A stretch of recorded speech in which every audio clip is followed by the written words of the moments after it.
the average deliverability, like inbox placement is like 85%, something like that, which in my mind is poor. That's not good.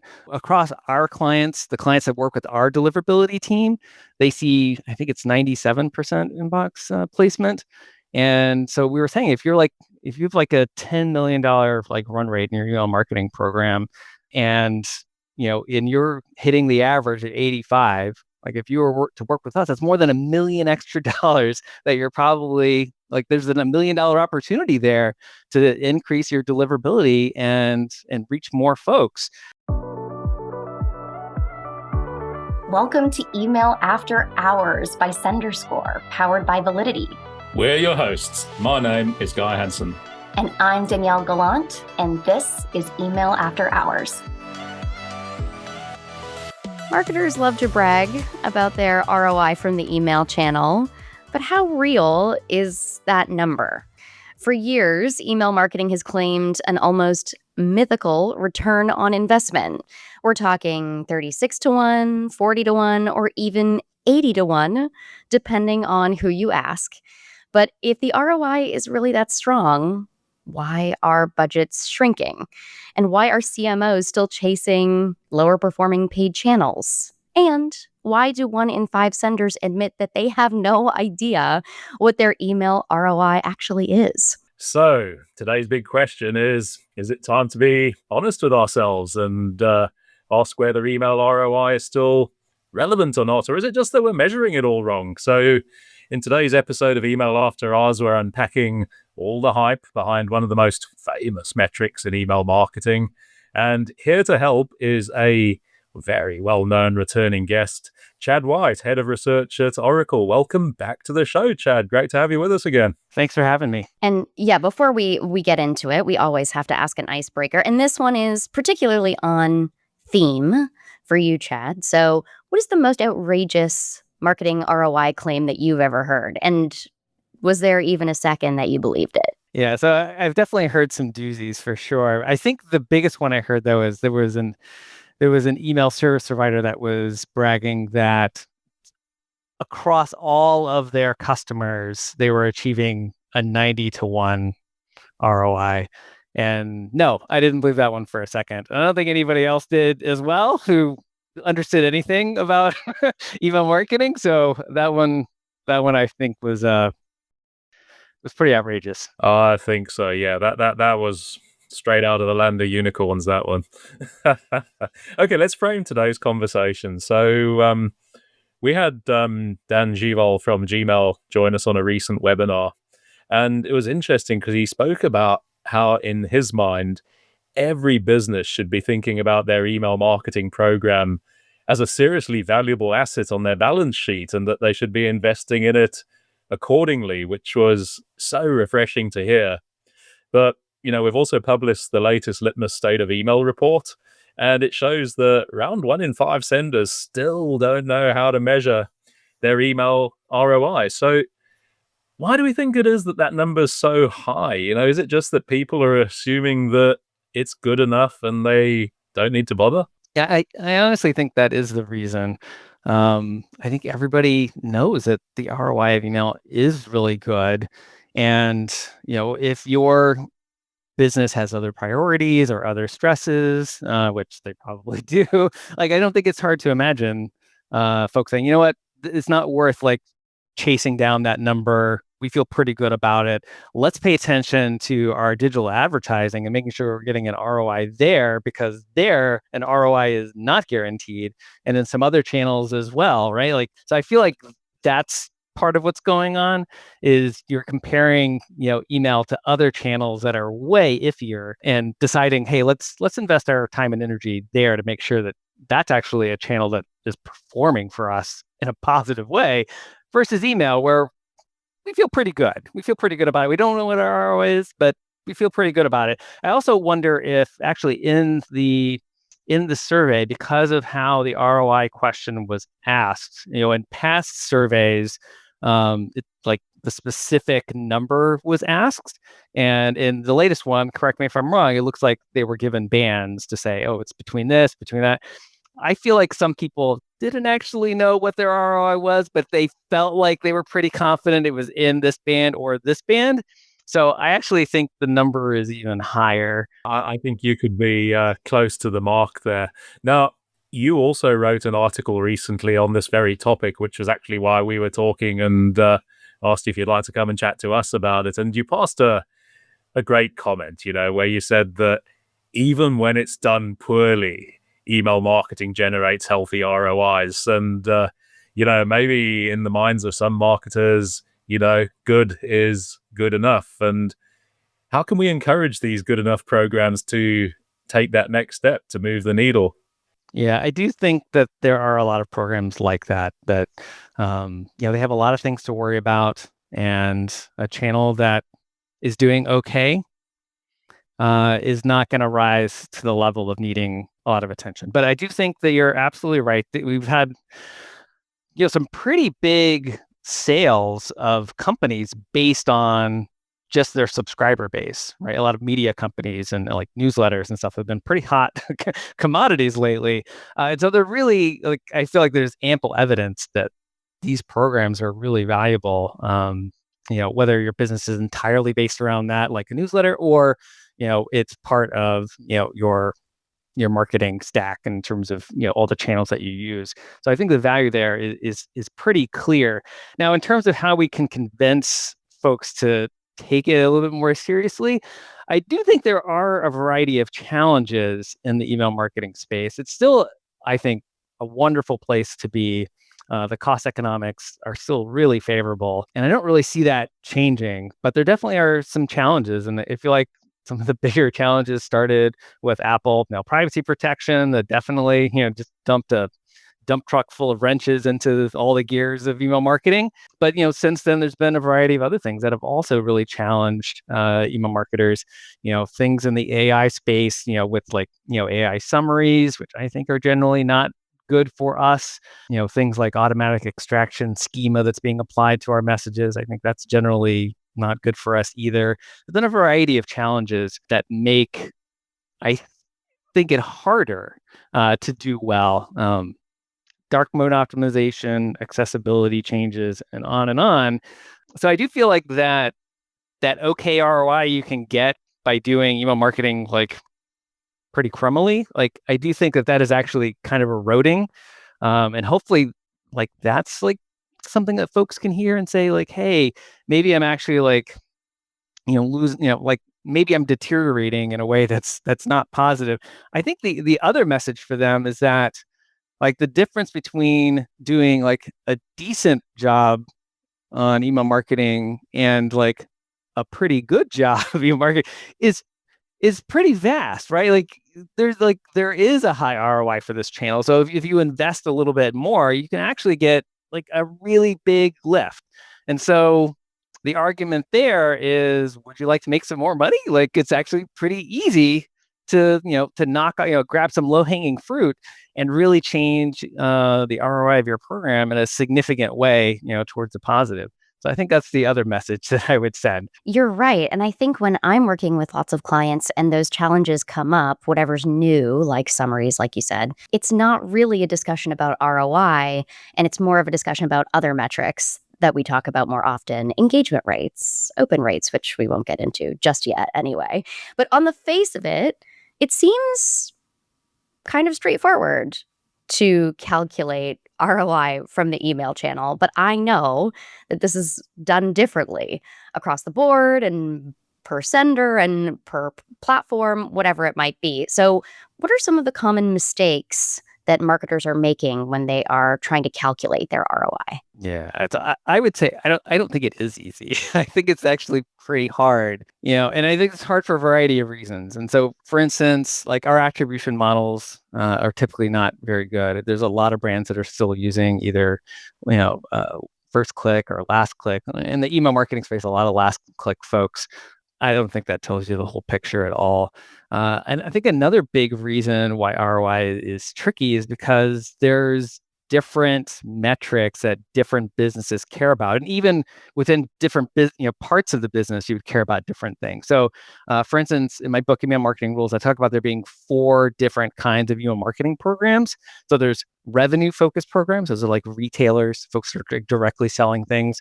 There's lead-focused programs, a lot of B2B programs, right? It's all about lead nurturing to eventually hand it off, to a salesperson who they close it. There's engagement focused programs. So there's a lot of like consumer packaged goods companies that they're not selling directly, but they're trying to engage their customers so that they will buy through retailers or other outlets. And then the last one being retention focused programs. So a lot of SaaS companies, a lot of subscription based businesses, the Netflix of the world. These companies are mostly focused on retention. And that should be like a key metric in how they are measuring the ROI of their email marketing program is, do our messages retain customers? Because in the subscription business, that's 80% of the goal, right? 20% is like acquisition. 80% is like keeping the folks that you have. Like that's how your business succeeds. And so there should be a massive focus on retention. And so those are 4 like really different ways of looking at your program and program goals and what you're trying to get at it. And so if you are, if you're an engagement focused program and you're trying to like directly, look at revenue from your program, like that's not going to pan out very well.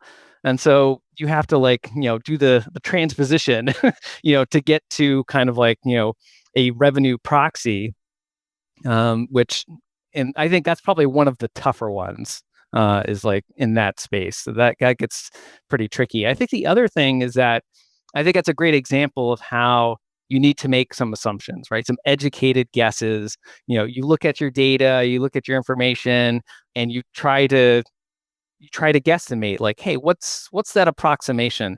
And I think in like this day and age, that makes a lot of companies uncomfortable. They don't want to make educated guesses based on data. Like they want to know exactly what it is. And I don't know that really works anymore. I think especially in the email marketing space, you two certainly know that a lot of the email marketing metrics that we talk about all the time, and we get these numbers in our reports, and it says like our open rate is like 30.25%. Like that 25%, that's completely meaningless. And that, the 0 is probably not very meaningful either. The 3 is very meaningful, but the 0 not very meaningful, and the 2 and the 5 absolutely not meaningful at all. But like the numbers get reported to us in a way that makes it seem like these are very precise calculations, and mathematically speaking, they are. But the underlying information, because we know that things like open rates are inflated by a bunch of things and deflated by a bunch of things, and we know that different ESPs, depending on how they look at things, they will calculate it very differently. So one ESP's numbers and benchmarks are not the same as another's. And if you don't understand that, that can make for a very misleading experience when you start to look at this number. So there's a lot of vagaries. You're already in a space where lots of assumptions are happening. And I feel like you need to get like pretty comfortable with that. Yeah, we like to think that we're way more precise and like data driven than we actually are. You got to apply common sense, industry knowledge to what these numbers are, and then transcribe those numbers into stuff that's meaningful and actionable.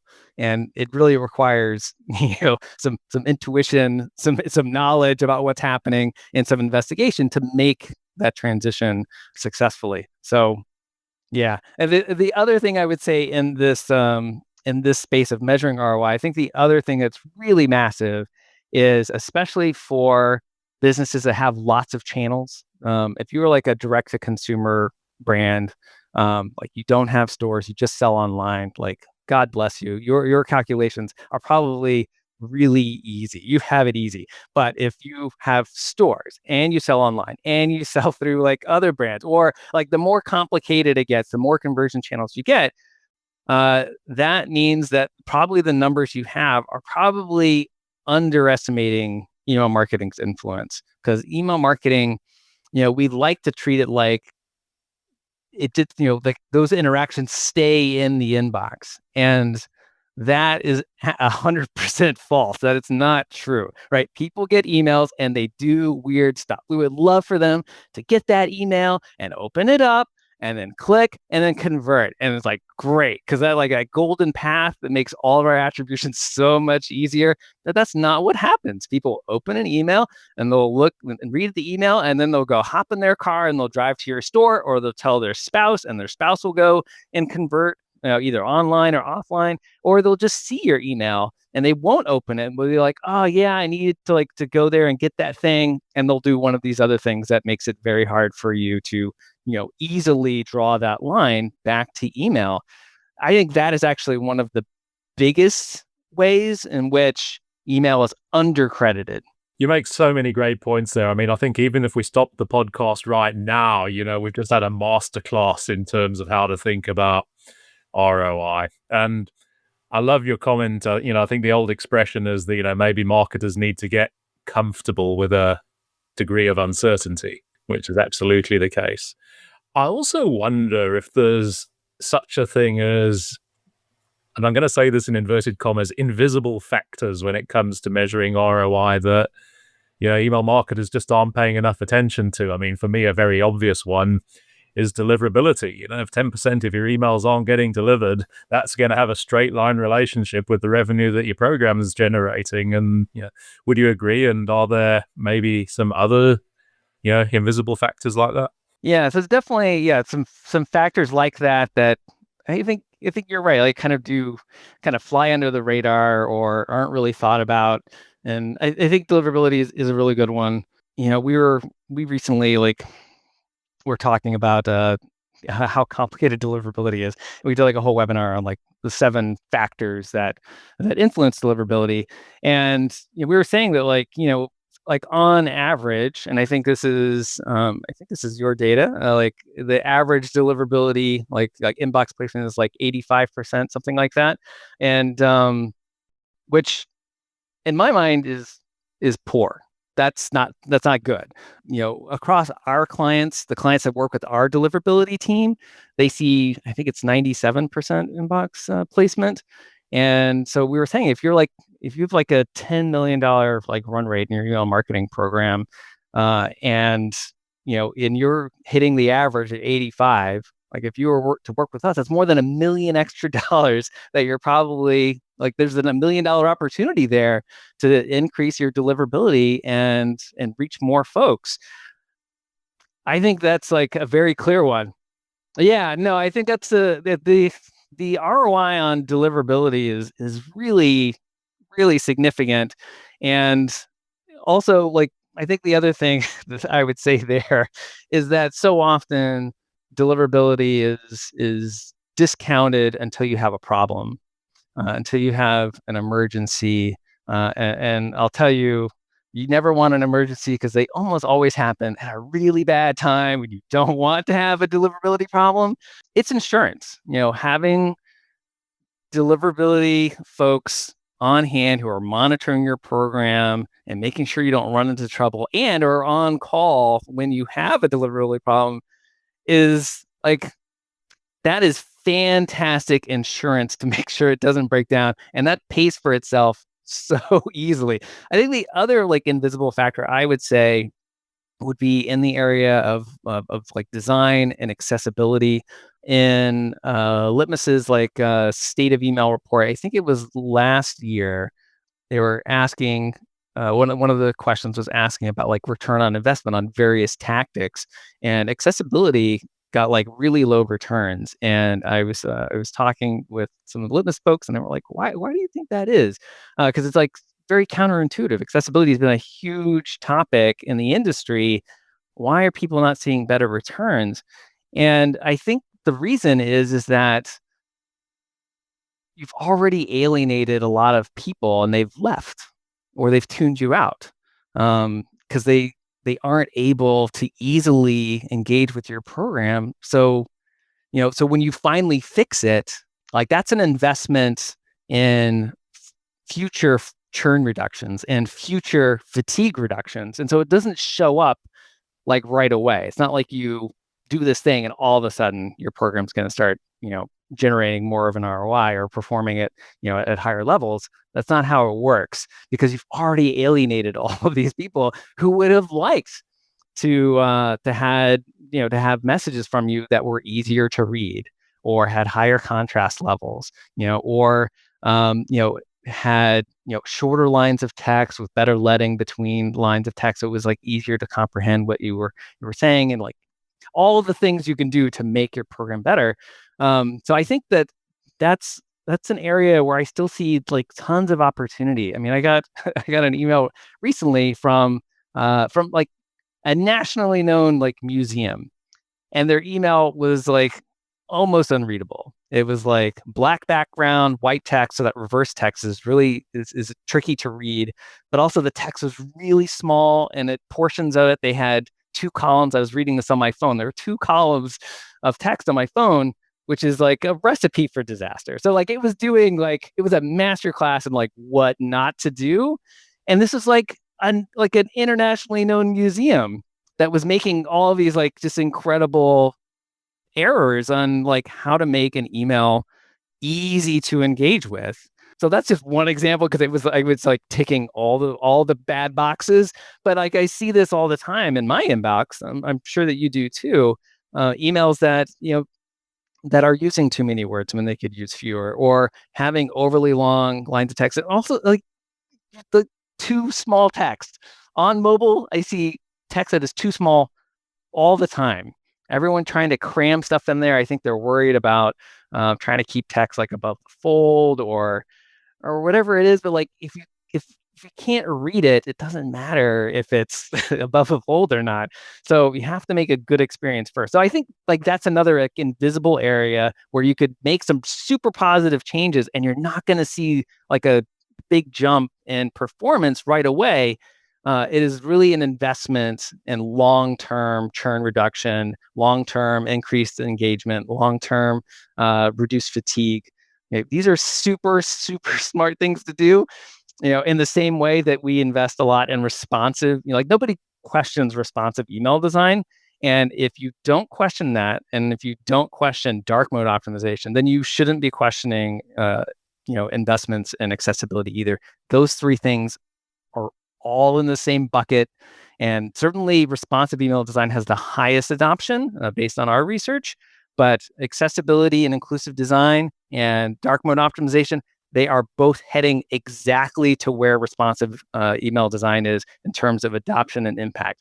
These are fantastic places to invest that are going to have good long-term ROIs for your program, but the short-term ROI doesn't seem good, but is misleading because of just how it's working. I love that example. And I've actually heard from, when we're recommending making these improvements for accessibility's sake, the questions come up about like, well, how many people are actually in our audience that need this? Or for dark mode, well, how many people are actually using dark mode? And I mean, A, that's not the point.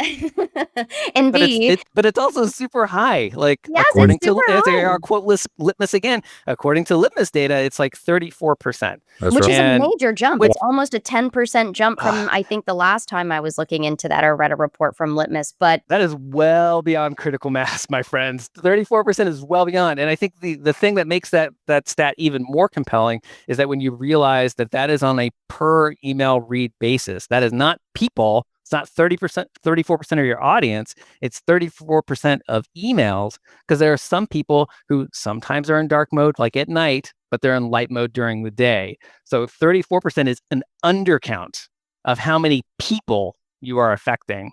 So that's an important thing to realize about that set.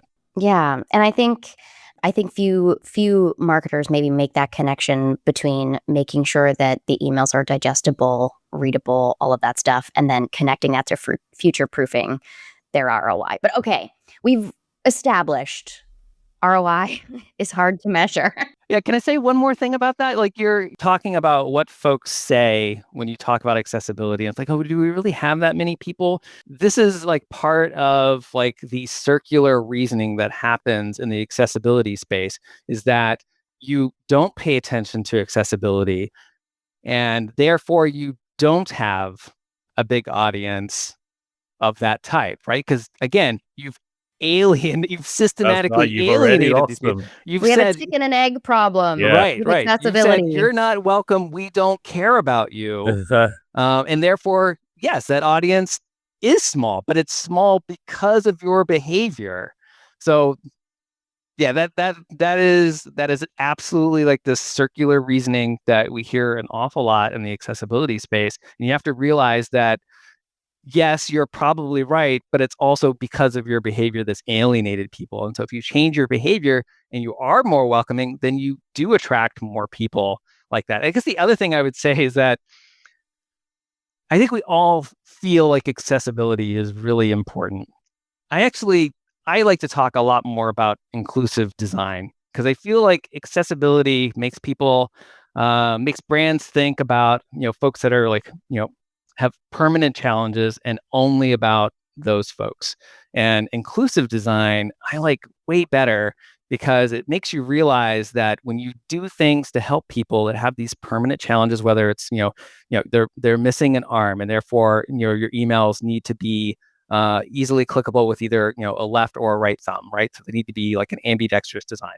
For people that maybe have permanent vision challenges, they don't see very well, so having larger text or having text that can scale up, that's a good thing that helps them. The thing to realize about all of these accommodations is that they help tons of other people that have either temporary challenges, right? They have an injury, right? Maybe their arm is in a sling. So they're missing an arm, but they have an arm in a sling. And so for a while, they can't really use that arm. Or, temporary vision challenges. So like, for instance, in high school, I detached my retina and so had eye surgery. And so for a while, my vision in one eye was really crummy. And so, so there's people who have eye injuries or eye surgery and then they're recovering. And then there are also people that have situational challenges. So again, maybe they don't have their arm in a sling, but maybe they're carrying a bag, right? They're carrying groceries and they're using one hand, whatever hand it might be, to engage with your phone, or they're in a situation where it's like really bright light. So sitting outside in the grass during the summer, right? You get very bright and it bleaches out your screen, or very dark, right? Like you're in a theater or in a museum or someplace like that where it might be very low light, and you might have very similar challenges. So I think the really critical thing to recognize is that a lot of these accommodations that we make for people that have permanent, challenges, they actually help tons of other people, either who are having temporary issues or situational issues. So I love to think about inclusive design because I feel like it raises the dollar figure on these accommodations by a lot, by multifold. So I think that's the smart way of thinking about these things. But accessibility is also like the right thing to do. That's what I So meant. It's not the point. Like, I yeah, mean, it will help your ROI, but it's not absolutely. the So point. you can This is use a the soapbox. accessibility lens just if you by the want to like, by. if you want to do the right thing, use the inclusive design lens. If you Yeah, want to do the financially smart thing, correct. pick your lens. My neck of woods, the brand new EU AI laws become effective Yes. in just a few days' time.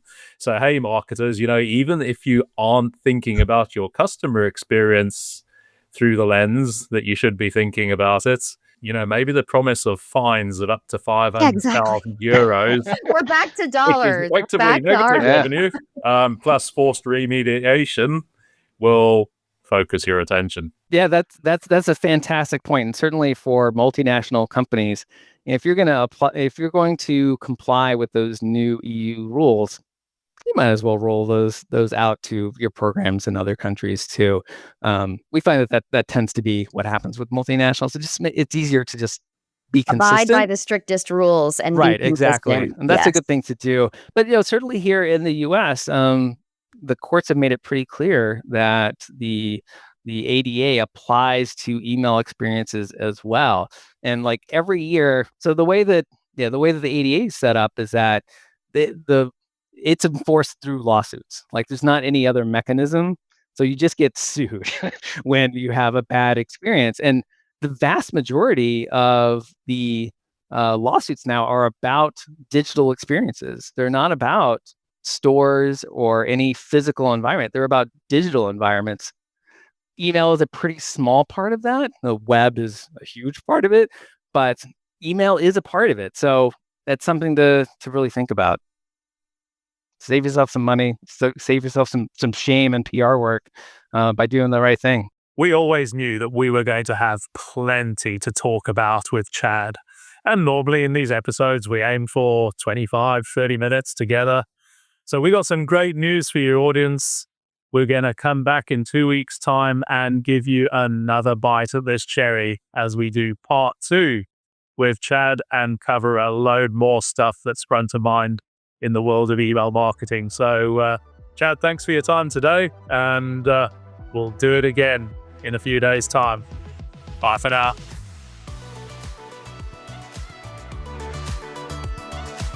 Be sure to tune in next time and hit subscribe so you don't miss any future episodes. And don't forget to visit senderscore.com for loads more great resources to help you become a stronger sender. To all you sleepless senders out there, thank you for joining us after hours, and see you next time.